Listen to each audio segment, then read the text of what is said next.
Okay, beautiful. We're here. I think we're recording. Welcome, Kristin. Thank you so much for joining me this morning. Thank you. I'm honored to be here. Yes. And welcome to those of you that are listening and tuning in. I am Andrea Mattison, a women's life transformation and empowerment coach. And this is an interview project that I started, just last week. So Kristin is our second guest. And I'm calling it, I thought it would be fun to call it Flip the Switch. So this is the intention is to showcase women that are in the process of flipping their mental switch of like success, owning their power, stepping into their passion, purpose, and beauty. I think most of us can relate to having our inner critic, self-doubt, and fear kind of be in the driver's seat. So I wanted to bring forward and let women tell the stories of having been in that place and where they are now. And what was some of like the needle movers? How did they get there? Tell us their wisdom and secrets. Another piece of that is so much of this I feel like is in the dark. At least for me, when I was super struggling with an overactive inner critic and my happiness is hijacked, as I like to say, I did not know. I felt so alone and it felt so like uncool to tell people that I was struggling. I was supposed to be confident, and that's the face I put forward. So with that, Kristine Castner is, you're a health and lifestyle transformation coach, and you are the founder and CEO of High Heels and Green Juice, which I love the title. So Thank you. Before we really jump in, is there anything else you want to say about your business or you, or before we jump into like your story? Basically you got it right. I'm a health coach. I'm on a mission to rid the world of bloated women because bloated women hide out. And so, this is going to play, just perfectly. Yeah. I could tell you all about my story of hiding out, and that inner critic is really loud when you're feeling belly bloat. So, that's what I'm all about. And, I'm happy to be here. Really like a sexy thing to talk about too, like correct. Are you bloated? I'm bloated. Like, oh yeah, we try. Yeah. So let's start out with, I love the ritual of celebrating. So we're going to start high vibe before we dive in. So tell me something that you're celebrating today or this week, Kristin. Yeah, I am celebrating hitting new milestones with my business this week, which just feels really good. There's this feeling of momentum that I have that's really picked up in the last probably month, and I'm just riding it. It feels great. Mm-hmm. Yeah, momentum. Isn't that such affirmation that you're in the right place? You're connecting with the people that need you. And it gives you the energy and inspiration to keep going. You have a lot to celebrate. Congratulations. Yeah, thank you. So tell us now, what was life like before this momentum hit, or maybe go back a little further? Yeah, and I'm sorry I'm moving around here. I'm trying to be able to do this without my pups doing a lot of barking in the background. So, no problem. All right, sorry for that distraction. Okay, ask me that question again. What was life like before? Either it's before you found your momentum and your stride, or maybe it was before coaching, like where you were struggling with that inner critic and the fear or doubt. Right. Yes. Like it has plagued me my whole life. This is something that, and I don't even think I realized until I got to this point in my life. I'm in my mid to late 40s. And I just have always, I've just always had an inner critic as kind of like just something that's always with me, right? Mm-hmm. And I'm always kind of like down talking to myself in my head. And I think for a while, I just thought that was kind of like how you stay motivated, how you keep pushing yourself forward. Was that like if you just kind of pick on yourself and say, you're not good enough, right? And then maybe that'll flip, make you kind of push forward. But I've just always been the type of person to kind of say, you should have done that better. You could have done that better. And it's, I don't know, I just got to a point in my life where I'm like, I'm freaking exhausted from this, right? Like, when will it be good enough, right? Mm-hmm. So I was in a corporate career for 20 some odd years before I completely reinvented myself, and having an inner critic when you're trying to reinvent yourself makes the process a lot harder than it has to be. So it's been a long journey to just try to take that inner critic and make something positive out of it. But now that I have, I feel like the sky's the limit. Yep, that's so true. The sky is the limit. So what changed, or what do you feel like was the needle mover? Like, needle mover was working with other needle mover was kind of like just being able to talk to people about it, like just finally being in a space where you could admit that there's this voice in your head, admit that it's not a very nice voice, right? And also admit that I don't want it to be there anymore. Like, I'm just ready for something different. And once you can admit those things and just kind of start talking openly about it, and then you kind of learn that everybody else, a lot of other people are doing the same thing. Misery loves company, right? But then that also just kind of felt like, well, why does it have to be this way? Like opening up to the idea that it can be different. Right. So doing coaching work, being coached on this concept, was game changing for me, just because I couldn't do it on my own. Right. And so it was really game changing to just have someone kind of be there and listen and support me, but also, kind of challenge me and say, well, why does it have to be this way? Why can't it be different? Yeah. I love everything you just said. And thinking about like misery loves company. And so like what I wrote down while you were talking was like the quality of the space. Because you mentioned finding a space, which I think is probably a group of people, right? Like to open up and you like name what you're experiencing and question it. And I talk about this a lot with clients about surround sounding yourself, right? So there's that it's like you are the average of the 5 people you spend the most time with. So if you think about that, I think it can be really powerful. Like, so because misery loves company. So the quality of the people, right? And what are their values and what are they aspiring to? So, and yes, working with a coach is also can be game changing. And if you aren't ready for that, though, I think seeking out. So did you seek out, was it like a mastermind, or was it a women's circle, or did you choose your friends or company, or like, did you see someone experiencing what you wanted to experience and you kind of strategically were like, what's she doing that's different? Or how did that? I did a little bit of all of that. Changing from a corporate career where you're surrounded by a bunch of people that you're competing with, at least was my experience. But I think that's the typical experience of a corporate career where you're kind of in it, trying to get ahead. You're competing with everybody. So really everybody's kind of like, your enemy in some ways. Right.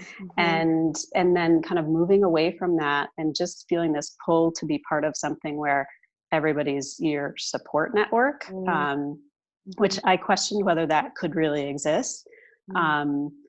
And it was so beautiful to find that. So then I wanted to seek out people that either were doing what I was doing or what I wanted to be doing, right? Like you said, I connected with a lot of female entrepreneurs here in my town, which I'm only 3 years living here in my new town. So I definitely sought out people that were women that were running their own businesses, right? I wanted to find out what they were doing and just be around them, because if they were doing it, then I could do it.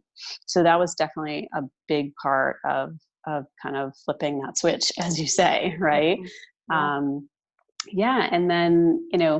then just seeking out the help of a coach, right? Like when I first started my coaching career, it was all about, I want to learn how to help people, how to coach people to transform their health.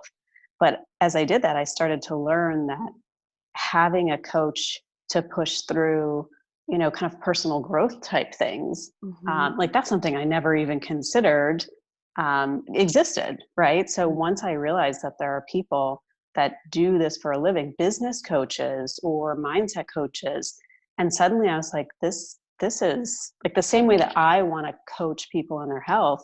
I need to be coached in starting a business, right? Not because, I mean, I have a business background. I know the things to do, but is my mindset right for it, right? Like, am I going to be able to take the risks that I need to take? Am I going to have the confidence that I need? So having a coach to really test my limits there, be that gentle hand on my back to kind of push me forward, and call me out, when I was making up excuses for why I couldn't do things, right? Those were game-changing things. Absolutely. Yeah.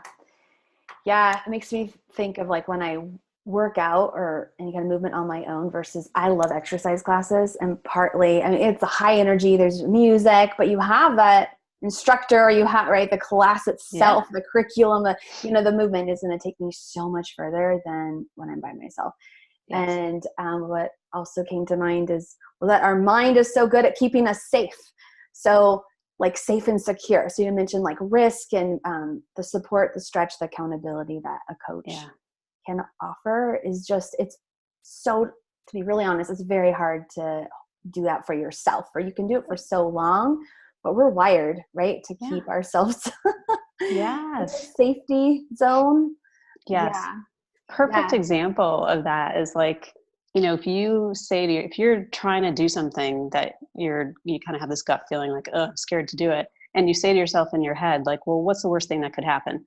Trust me, you can come up with a lot of really bad things that can happen. But when someone looks you in the eye and says, Kristin, really, what's the worst that could happen? Is the answer is different. And oftentimes the answer is like, you're right. Nothing really bad is going to happen to me if I try and fail. Right. And then it's like light bulb moment. Right. Totally. You just admit things to other people that you wouldn't admit to that voice in your head that you're talking to all the time. So true. Yeah. I feel like often in those moments, I think I laugh, like, because it's like so ridiculous where my mind was going. Yes. Someone actually says it out loud, or you have to say it out loud. Like, but would you really die? Right. Oh, but it sure feels like that when you're on your own, not to do something really scary. It feels really scary. You're like, oh, I'm not really going to die. Yeah. Exactly. Yeah. And those are some of my victory. Like when I did finally push through with things, I'm like, I did it and I didn't die. Right. And I didn't die. I survived. Yes. And then I think really powerful how someone else can, sorry, that's my dog. Package being delivered. Hold on. Maddie. Hey, come here. What was I going to say? Just someone holding a vision for you. And that was a game changer for me as well. Whether it was so powerful, with a coach or in a group setting, just like you have this, we see it, we see these qualities like reflecting back to you, these qualities, these strengths that you have, that it can be so hard to step out of ourselves. Yeah. Spend the judgment, right? And see. Yes, but it's so liberating when it happens. And for me, and probably for a lot of other people, it's not like I never have those moments of self-doubt anymore. I mean, trust me, I do, but I have better tools to deal with them. And that's just been so important to me. Yeah. Thank you for bringing that up. Yes. It is so even for coaches, so we have these tools and we help each other, help clients daily with these, but every day is not a rainbow. Right. Completely human. And so we also, so it's great to point that out. But because we have the tools and the support network, and really makes me think of, I talk about, when you even in, talk about too, and in your title, like you're a lifestyle coach. I'm so all about that. It's about creating a lifestyle. So like weaving these tools, right, and these practices just into how you live, like your routines, right? Like how you start your day, how you end your day, how you show up, as a parent or at the office or in whatever situation. Right? Yes. Yeah. And, I mean, I spend days thinking about how to do that with like your physical health, but I've really come to realize that the mindset, like the mental health is really just as important as the physical health. Right. And so the same tools can be applied. Right. So yeah. So what's one of your favorite tools, like for yourself and or every client, like, or, what's one thing, if you could tell a new client or, one thing, if there's one thing you do, what would Yeah. you say that is? I think, I feel like a lot of times it's slowing things down and asking questions, right? Mhm. So whether it's me working with clients that are like trying to figure out, eating habits or that type of thing, it's like, okay, so before you reach for whatever, that convenient snack on the go, slow Mhm. things down, right? And just ask some questions, like just slow things down, right? And I think that that's also been one of those tools that's invaluable to me now when I do hear that inner critic flaring up in my mind, is to just kind of say, instead of like to react, right? Like, Mm. oh, Mhm. that inner critic's talking bad to me and he's probably right. But Mhm. to just like put the brakes on for a minute and say to myself, like, okay, why? Why is the voice in my head saying that? Mhm. And do I understand, right? Like just think through it a little bit and to just, what's the positive intention behind Mhm. that? And then I can make a decision. Do I want to listen to the voice in my head or not? Um, Slowing things down is Mhm. probably one of the biggest changes that I've made to everything that I do, um, that has led to different results, right? I no longer as often react to things. Instead, I am a little more thoughtful. And so that my next action is just more thought out. And a lot of times it yields a different result. So Mhm. just slowing down. I don't know if that makes sense. It makes a lot of sense in my head, but I don't know if it's coming Mhm. across making a lot of sense. No, it absolutely does. I love that. Yeah, slowing down. So much of the time we're on autopilot, and Yeah. I really the idea of like being reactionary. I resonate with that. And made me think of it has some of the same quality then of mindfulness. So even without having to go Yeah. into like a meditation, but slowing down, Hmm. sounds like you're describing, kind of becoming, stepping outside yourself, getting curious, Yeah. observing, using Yes. questions to like, okay, It- and be strategic and thoughtful about how you're going to move forward, what you're going to say, what you're going yeah. to eat, like, all that, right? Yeah. So Exactly. I think Yeah. slowing down, yeah, there's secret sauce there for sure. Yeah. So some things that you've shared that I love to kind of recap some. So seeking out support, like developing a support network of sort of individuals that are maybe doing or experiencing what you want to be experiencing, Mm, or have the mindset that you're aiming for. right. Of course, partnering with a coach is a needle Yep. mover. Slowing down and getting curious. Yes. Um, and another thing that you mentioned too, I think I wrote it a little differently, but don't expect perfection. Like, we're all gonna Yeah. make mistakes. Don't expect Yeah. perfection. So just extend some grace to yourself. Right. Yeah. Right. What's the worst that could happen? What's the worst that can happen? I guess I can't promise anyone they're not gonna die, but die. Right. Yeah. Right. But like doing a Facebook Live is probably not going to literally kill you. Right. And for so long I felt like, oh my God, it might. Mhm. So yeah. Yeah, that's very, well, it's one of the top ones that for fear of for entrepreneurs. Right. Oh my gosh, yes. So I know that you're running. Are you still running your 10-day? Is it a 10-day challenge? Your little black dress? Can you Yeah. mention that and how it's going?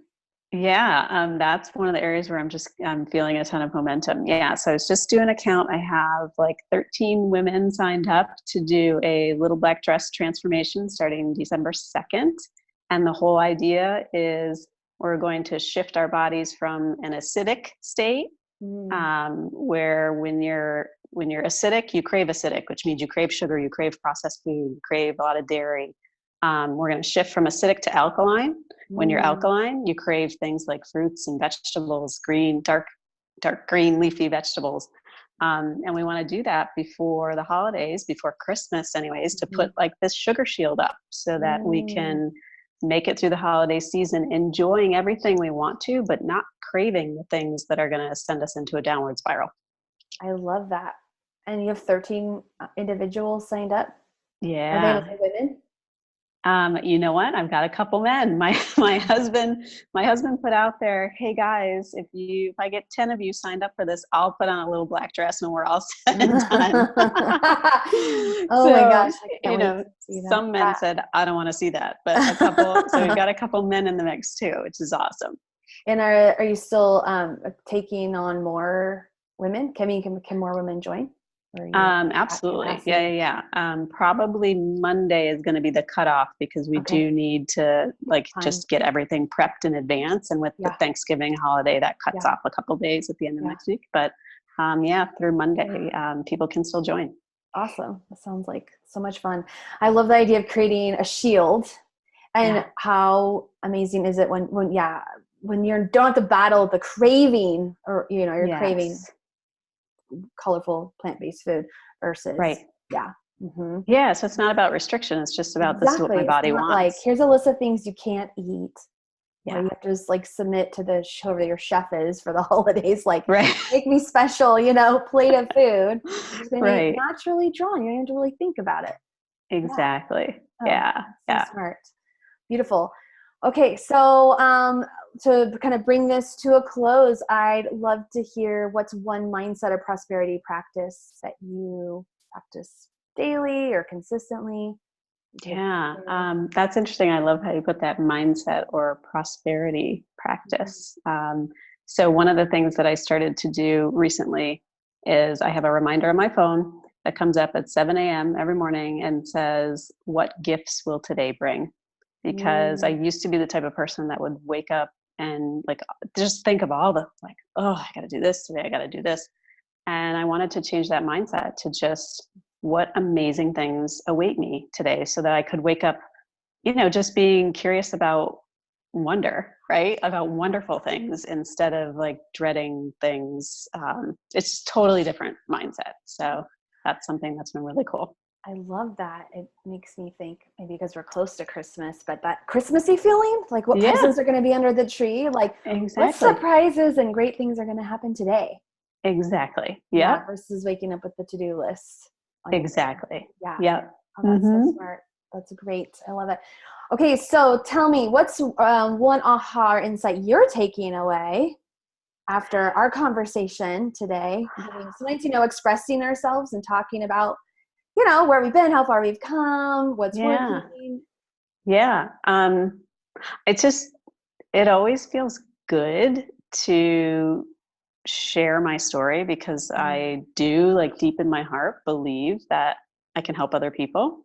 And sometimes, you doubt do I really have something to offer? But then anytime I'm afforded an opportunity to share my story, it's that confirmation, I do have something to offer. So I think my aha is just once again, it's I'm in the right place. I'm doing the right thing. It could because it feels really good to share who I am. And I probably wouldn't have said that a year ago. I would have been don't look at me. so that's my aha. Yay. Well, we are so blessed to have you, and that you continue to say yes to yourself. You continue to show up and share your magnificence. So if people want to get connected with you, I'll definitely, we can put your links and stuff in the comments when this gets posted, but do you have a website, or is it a Facebook page or group? Yeah, so I do have a website. It's KristineCastner.com. And then on Facebook, you can find me under High Heels and Green Juice if you just search for High Heels and Green Juice. Awesome. We all could use more high heels and green juice, or I could. Yeah. Beautiful. Well, I am so grateful. Thank you so much, Kristin. And thank you to everyone that's joining us. Thank you. Let us know what resonated with you, and look for the next interview coming next week. All right. Blessings to all. Bye, Kristin. Thank you. Bye. Thank you.